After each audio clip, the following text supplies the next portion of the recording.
Welcome, everybody. I'm Steve Grubbs, your host of the VictoryXR show. And today we have Indiana Wesleyan University with us because in the world of immersive learning, in the world of metaversities, they are doing some really groundbreaking work. And so I'm excited to first introduce you to Dr. Robert Jesiolowski, who's really the driving force behind the content creation on Indiana Wesleyan's Metaversity campus. So Dr. Jesiolowski, thank you for joining us and tell us a little bit about, why are you driving this? Why are you investing time in making this happen when you could be doing something else with your time? Well, first, thanks for having me. I appreciate being able to speak. So in higher education, every couple of years we pull out classes and we review them and revamp them, kind of refreshing them. And we had actually done Social Work 150, which was Introduction to Sociology, a couple of years ago. And it did come around for the rotation just to take a look at it, right? Now, at this time where I was coming up to revamping it, my daughter, who's 16, was also in college classes, and she was taking Introduction to Sociology. And I got to see how mind-numbingly bored she was with the class. A new generation approaching this type of subject, and she just found it exhausting. Read a book, take a quiz. Read a book, write a paper. And so I was thinking, like, oh my gosh, like, we're going to revamp this class, and it's not going to make it better for people. So I thought, how can we truly engage? How can we use education to immerse people in this topic? Because sociology can be pretty dry. It's considered to be a general education, and it's not really something that people look forward to taking. But the reality is that sociology is the study of the individual in their society. So it's them within their community. And that's really interesting and timely stuff for today, because we live in a world where our social connections are growing exponentially. So I was thinking about I was really thinking about my daughter, and how would I connect with someone of her age and that mindset and make this material come to life? And what I came up with was this idea of having a student immersed in a community and having them learn about the concepts of sociology in the course and apply them to a assimilated community that grows and thrives from their actions. And therefore, it makes sociology, the concepts come alive, and it makes it a hands-on course that they feel like they have fun with. And when a person has fun, then the learning becomes more meaningful for them. Yeah, well, so first of all, let me tell you this. Sociology was one of my favorite courses at the University of Iowa. I can remember one of the books I just loved as a child was a book called Cheaper by the Dozen, written by some early, industrial engineers, but really sociologists. And so I'm opening my sociology book, and there is an entire chapter about this husband and wife team who really redefined manufacturing in the United States. And, there were other chapters on the Westinghouse effect and all these really cool things. But there's one actually about a study of kids in Iowa that had blue eyes and brown eyes that was sort of, right? Yeah, very famous. But I loved sociology. Thinking about how you pull that off in a synchronous, meaning multi-student, virtual reality world, how does that work?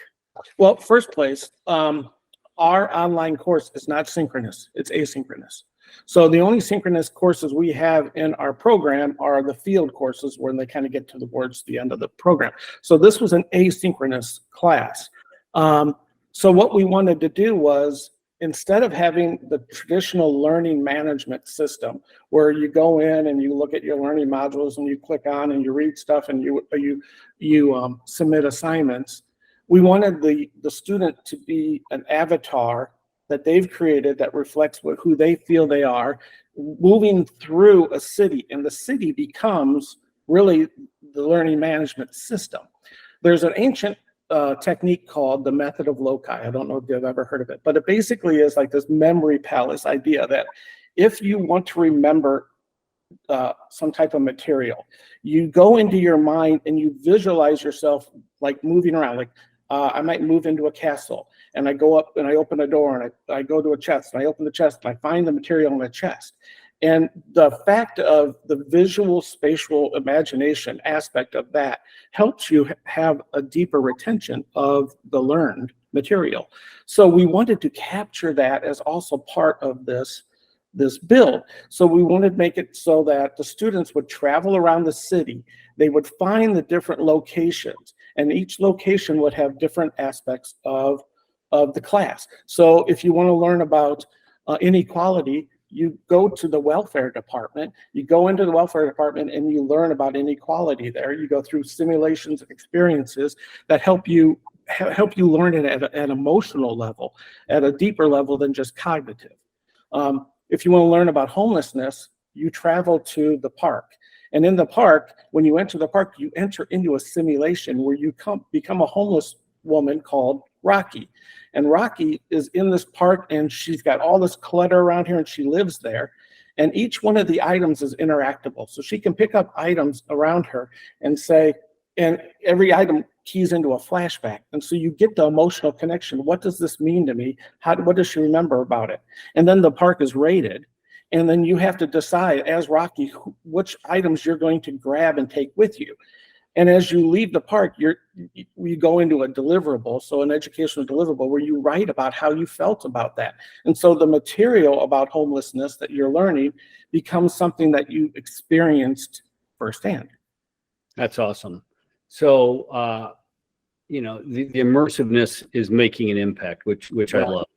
I want to come back to that, but before we do, I want to talk with Lauren a little bit.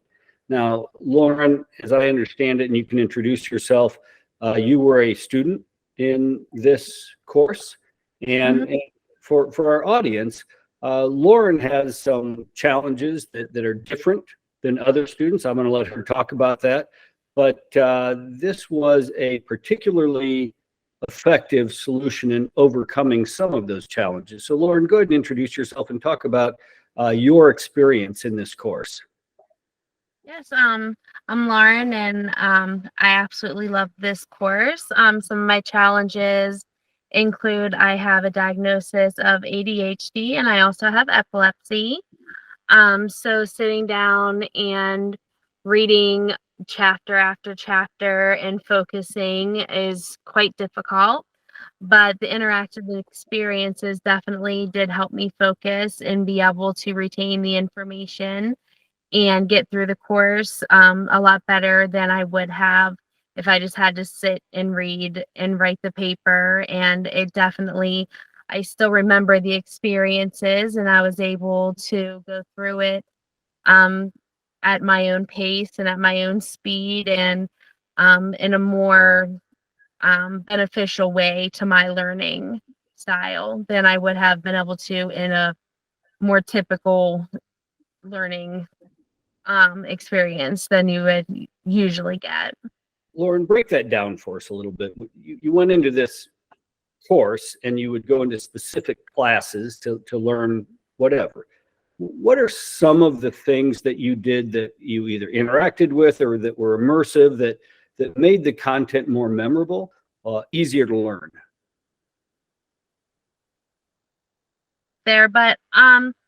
So there was one interactive one that was an Anne Frank experience. So you would go in and you would do a walkthrough of where Anne Frank hid with her family.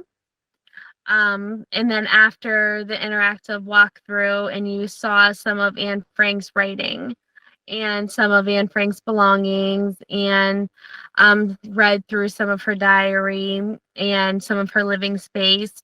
After you would go through that experience, you would see a memo from her and you would fill in some of the blanks and the information based on that learning experience instead of reading chapter after chapter after chapter and trying to retain that information and then fill out the memo. You would instead have that interactive experience and then fill out that memo. And that was very helpful for me because I was able to retain that information a lot better than I would have just reading chapters in a book. Yeah, that makes a lot of sense. You know, if it's true that a picture is worth 1,000 words, then an interactive, immersive environment must be worth 10,000 words. And so, you know, and the research that we've seen at Morehouse College, for example, you know, Morehouse launched their Metaversity during the pandemic, and they taught the exact same course, history, world history. They taught it in a brick and mortar classroom. They taught it through a tool like Zoom, 2D, sort of what we're doing here. And then third, they taught it on their Metaversity campus. And then at the end of each of those courses, they measured three things. They measured student engagement, measured by class attendance. They measured student satisfaction, which was surveyed. And then third, student achievement, which was measured through grades. And in all three of those measurements, the Metaversity campus was head and shoulders above the other two. And so, you know, that was really good data for us to rely on as we moved forward in visiting with other universities. And Dr. Jesiolowski, talk to us a little bit about when you're constructing these courses, what are you thinking about pedagogically that you want to achieve to be able to deliver the content, even though they may not be reading as much as they would in a traditional setting? Well, yeah, that's a good question. I do want to also note that we do have a text in the course, but we used an open educational resource for our text. So it was a free textbook. It was online, so there was no textbook costs for the students to access that. And that would serve as it would serve as a resource for them to refer back to, especially as we got farther and farther into the build. We realized we had to make a choice of if we were going to stay with traditional classwork or if we were going to deconstruct the concept of a higher educational class. And so in doing that, we got rid of several things that are kind of core components of traditional classrooms, like rubrics and linear study, and those type of things. We don't have workshops in this class. You don't have a weekly due date. It's an open environment, and the student sets their own pace. They decide how they want to learn and what they want to learn first. One of the things we really focused on, and back to your question about the pedagogical, the kind of underpinnings of this, one of the things we really wanted to focus on was removing the fear of failure and allowing students to learn from their mistakes. So in a traditional course, right, week one, you may write a paper about what is sociology. Now, week two, you may write a paper on social stratification that builds on what is sociology. And then week three, maybe social status, right? And they all build off of each other. And that's a good system. But the problem is that if the student got a poor grade on what is sociology, then they have a shaky foundation as they're moving forward. And there's so much pressure to get it right the first time that we introduced this idea that the students turn in these grades and they either get a pass or a try again. And if they do that, they can learn from my input, or in the future another instructor's input, and resubmit grades or assignments or deliverables until they get it right. Now they have a time frame to do that, so it's all based on their own motivation and how much work they want to put in. But they can learn from what they did wrong the first time and kind of get better and better and better. And that was something that came through in our end of course surveys. We did a series of surveys with this. We taught the pilot course as a VR course at the same time as we were teaching it as a typical online course. So we got to do some data between the two. Now, starting in November, we're going to run 3 different sections of the course. We're going to run the regular class, normally how it is online. We're going to run the VR course like we just ran a pilot, and we're going to run what we call a 2D course, which is we're going to try to take all the material and put it into a class so they don't actually have to go have headsets on. They can watch others. And we're going to do comparisons between the three of them. But one of the things that came out really strong in the surveys was students liked the idea of not having all that pressure to get it right the first time. Trying and failing and then learning from your mistakes and trying again seemed to have a huge impact on success ratios. Our students scored dramatically higher in the VR course than they do in the regular class. And I believe that's one of the core components of why that was so successful. Interesting. And so when you say dramatically higher, are you able to define that anymore, drill down on that a little bit? Well, we only have one class to compare. So, but the classes we're teaching, our students scored A's and B's in the VR class. And we had one student who literally just kind of gave up on the class right at the beginning, and I couldn't engage her to kind of come back in. And so we had all our scores were ranking above B's and A's. In the regular class, it's a tough class for students to start off with, and we have a lot of C's and below. So I don't have direct numbers on that because the population of that would be so low, because we only had 7 students in this VR class right now. Now, as we go forward, in a year from now, ask me the same question, I'll have a better answer for you. And I will do so. And your early results are very similar to what they found at Morehouse. And so, our hope is that and it makes sense, when you are in an immersive Metaversity VR world, you're focused. Right. And so, Lauren, what type of headset were you using in this class? And was it a headset that you owned, or is it one provided by the school? It's one that I owned. I had a Quest 2. Excellent. And tell me what your experience was with the Quest 2. Did you like it? Did you not like it? Or what did you like about it? I liked it. It's one that I've had. I didn't really play it much before. I had bought it for my daughter because she liked Beat Saber. So it was just one I had at home that my daughter liked to play on. So I just used it instead of getting one from the school, because I figured if I have one, why risk breaking one that I was borrowing? So it was just one that I had at home. I liked it. Like I said, I'd never really used it much. I'm more of a PS5 player, so, and PC gaming, but I liked it. It was easy to navigate. I liked the smoothness of the controls, so I enjoyed the Quest.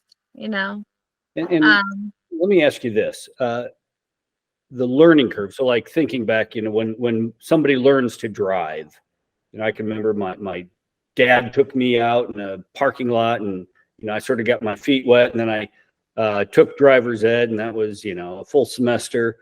But learning to drive a VR headset it's a little bit the same. Just you pick it up pretty quickly. Talk to us about your journey from first putting it on to really becoming comfortable using the headset, knowing where the buttons are, and navigating around in a headset. It was honestly pretty easy because it has, when you look down, it had on-screen guides. It was really, really easy to figure out pretty quickly. It had menu buttons. I mean, it was very, very user-friendly. It was very easy to navigate.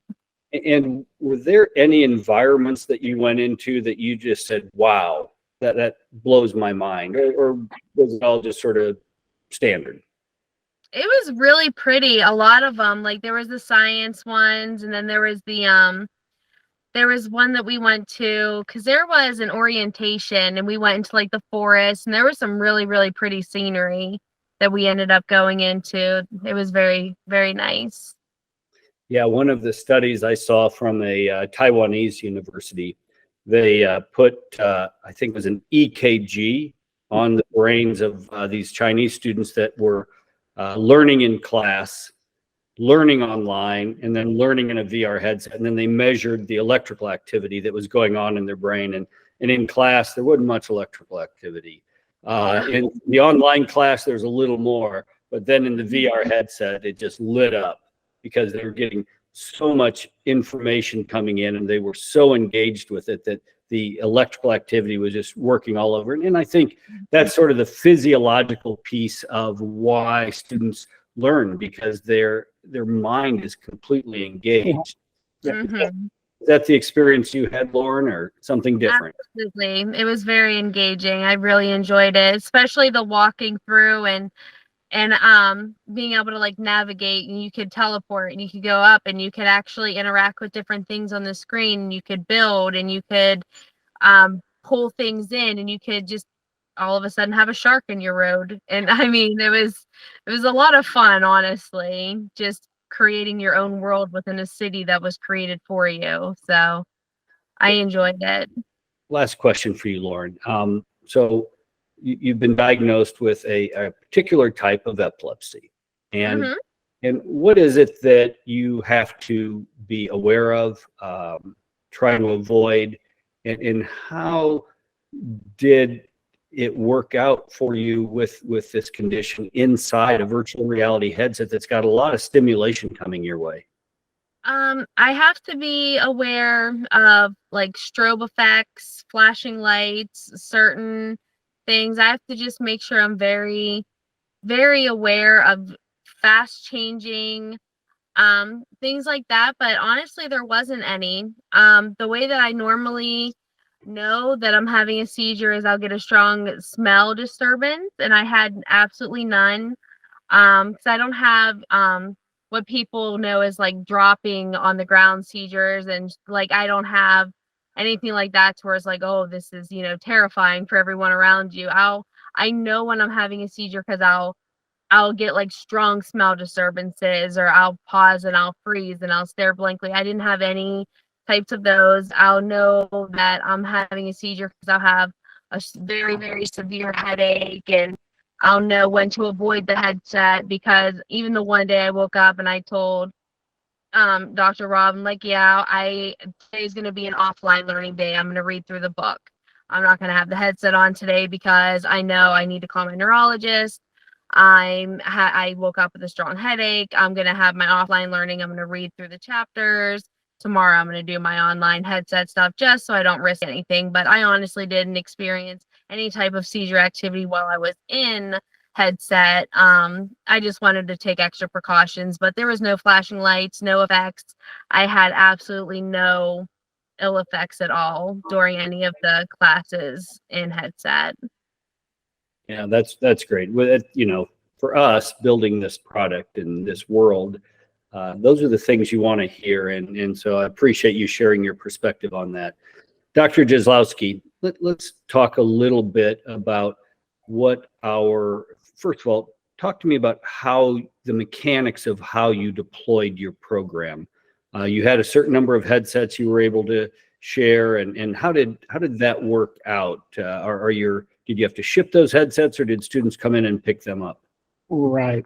Well, okay. So in our pilot, we shipped all the headsets out with a kind of a prototype contract that just indicated that that they were being provided for free for the use in the course, and that at the end of the class that there was an expectation that they send them back. We provided the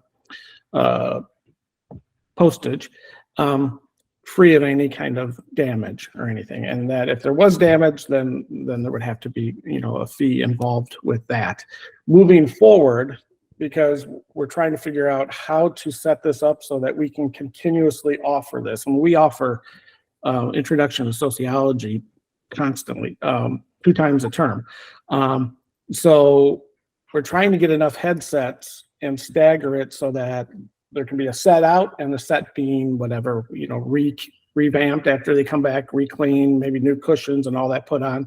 And they're working on redoing the contract as well. There's been more of a push that the headsets might be charged to financial aid up front, but then refunded back when they receive them back. And that's all being dealt with, you know, like levels above my head, sort of speak. But they're trying to figure out, because we have our next go is going to be in November. So they want to figure out the contract and all that by then. Let me ask you this about that particular issue. Was Lauren your only student who had her own headset, or did others maybe have it? This first run, she was the only one. We put out we worked with our enrollment team, and when they were enrolling students, there was a question. They asked them, you know, would you be interested in this type of class? And if so, here's kind of the parameters of the class. Here's any concerns if you have any kind of these disorders, you might not want to. And as part of that kind of question process, they said, do you have your own headsets, or would you need one sent to you? And so our enrollment team really handled all the preliminary of getting people brought in. Yeah. So and so first of all, when they came back, did any of them come back damaged, or were they? The only issue we had is one came back with a heavy smoke. It must have been a house with a smoker, because it came back kind of smelling of smoke. So they replaced, right? They took it apart, they cleaned it with a special cleaner that removes the scents, and then they put new cushions on it. And that takes a little bit of time, but we're developing those systems, you know, so that we can have it running. Since this is a pilot program, if we can get it going, then I can kind of gently push for more classes to be done in this way. That's my goal. Yeah, that makes a lot of sense. And what's interesting to me is really, first of all, these headsets are built to withstand 14-year-old boys gaming in them. Yeah. So, you know, they can withstand a lot.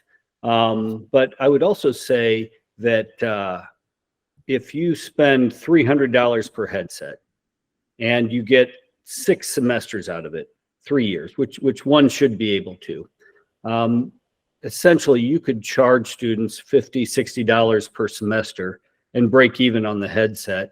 And I wouldn't think that for most students, $50 or $60 would be too much, especially if they're able to bypass the textbook charge. Mm-hmm. Yeah. Oh yeah. Textbook will cost you much more than that these days. So one of the things we put in that we haven't touched on was our boss battles. I wouldn't mind just sharing that with you real quick, if that's possible, Steve. I didn't know if Laura was going to mention them before, but since we did it as a nonlinear study where students can go any direction they want, right? There was different neighborhoods in the city that they could complete. There was 5 different neighborhoods, and they could choose to just work on one neighborhood, like Town Square or Campus Town or whatever. They could work on that one thing and finish it, or they could jump around, like Lauren had told. She'd like to jump around to the different areas. But we wanted to make sure at the completion of each neighborhood that there was like basically the effect of a final exam for that neighborhood. And how we designed it was, so students who are walking around in the immersive city, we called it Curiosity, right? And so they're walking around Curiosity, and if they find key persons, there's one key person in each of the neighborhoods. So in Town Square, it's the mayor. In Campus Town, it's the dean. In downtown, it's the social worker. So there's one key person, and when you find the key person, you're able to go into a dialogue with this person. And what it is you sit down in their office or whatever, and you talk to them, and they ask you questions, and the entire dialogue between you and this it's not AI. It would be, because it was recorded, but it's being recorded and then sent to me. So what we've actually done is taken an essay exam and re-envisioned it as a dialogue. And students seem to react really well. Now, this is the point where we had to really, in the pilot, we really had to keep tweaking it and going back and making sure it's working, right? If anybody's freezing up or anything. But it seemed like there was a really good reaction to doing the exams as just discussions that you have. And then if you're going through the discussion and you're like, boy, I don't really know what social stratification is. You're able to stop and go, you know what? I need to reschedule this appointment for another day and go back and research it and then come back again and try it again. So interesting. So, and as you may know, Dr. Jesiolowski, we are folding in AI conversant tutors, instructors, and historical figures. In fact, this morning, I went into Edison's lab and had a conversation with Thomas Edison. It was a little bit funny. We're still tweaking what's in his brain, but at one point I asked him, I said, Dr. Edison, it's great to meet you. How are you feeling today? And he basically said, look, I'm dead. I don't feel anything. So, but we have a lot of hope for how you might be able to integrate AI characters. And we're going to give you the ability to build your own AI characters for your classes. So, thinking about that, what are some of the things you might like to do if you have that ability? Well, okay, I have a lot of ideas, and I will tends to like, okay, hold back a little at a time. But one of the things they do, and Lauren went through this exercise in this in the introduction to sociology course, they do a thing called the poverty project. So they have a certain amount of money that they are allowed to spend every day and rules to live in their real life, right? So I think, I can't remember what it is, like $10 a day they have to live on or something, right, Lauren? Okay. And so then they have to keep track of that experience. Like, I'm only allowed to shower with a cold shower for 5 minutes a day for the 7 days, or, and I'm only allowed to spend this much money on food, and I'm only allowed to drive this far. And after that amount, I have to pay money out of my $10. So there's this whole poverty project that we have them do in the real world, and then they talk about it. I've been talking with our we have kind of our own team here that the build instructional team. What I would like to do is take out the concept of that they get $10 a day, and I'd really like to add in an augmented reality piece where they have to go out into their community and get the money, beg for the money, ask for the money. But what they're doing is we have AI capable right on their phone. So they'd walk around and there'd be an AI character there, and they'd have to approach the AI character in their own neighborhood, right, and ask them, hey, do you have any money? I'm and experience what it feels like to beg. And then that AI would have the choice of how they're going to respond. Do they give them money? Do they tell them to get out? Do they tell them they're going to call the police? Right. And so it would be a safe way, I think, to have that experience and to get a deeper understanding of people who are really struggling with abject poverty. Then I think it'd be more meaningful than just following a set of rules. So yeah. I've pitched that idea, and like a lot of my ideas, it's like, okay, well, let's come back to that. And so maybe as this pilot goes forward, I'd like to see us add that augmented reality piece into it as well, with some AI components. I can say this, the augmented reality piece for us is, probably a year away. I mean, we could do it now, but just on our roadmap. But we could do something very similar, take that same city scene and put the AI, conversant AI in there. You can build your own character. So there's a lot of flexibility there. So we might be able to then do the poverty project as your avatar, because they're guiding them around Curiosity. It'd be nice to add in some AI characters in there, because you can, as you're in the city, if there's other students, you can actually bump into other students and converse with them, or myself if I'm walking around. But it would be nice to have like an AI population that's moving around to make it a little bit more, even more real. Well, that's where we're going, and you could probably start that next semester if you work with our team. So, Lauren, before we wrap up here, we're at the end of our time. What any last thoughts that you want to convey to this audience trying to figure out this whole immersive learning component to higher education? No, I'm just interested to see how far it'll go. It was definitely a really good experience to have at a glad I got to be a part of it. Well, wonderful. And I appreciate you sharing your experiences with us here today. Dr. Jesiolowski, any wrap-up comments for our audience today?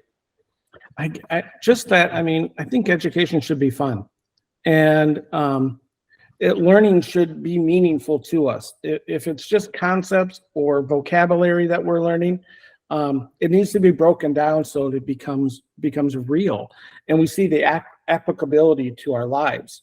And I think that using a game setting, right, in a VR is a perfect way to kind of make these things come alive. And I think there's a wide range across the behavioral sciences that haven't tapped into this technology and this modality of education yet. But I think if we can and move forward with these ideas and take chances, right, we can create an educational system that not only transfers knowledge, but also inspires students to love learning. Well, my final remarks are right in line with yours. For most of human history, we learned in the real world, out in the wild. There's only a small slice of human history where we have domesticated education and required students to sit in rows and at desks and to learn that way. And there's a lot of value to that, but this gives us the ability to allow humans to learn like we've always learned, out in the wild, out in the world, even if initially it's a 3D immersive world. It's much closer to how we know to learn. So Dr. Jesiolowski, Lauren, thank you so much for joining us today on the VictoryXR show. We appreciate it. And to all of our listeners and watchers, we appreciate you checking in to see what we're doing, and feel free to reach out to us. Again, I'm Steve Grubbs, your VictoryXR host, and you can always email me at steve@victoryxr.com or reach out to me on LinkedIn. Thank you.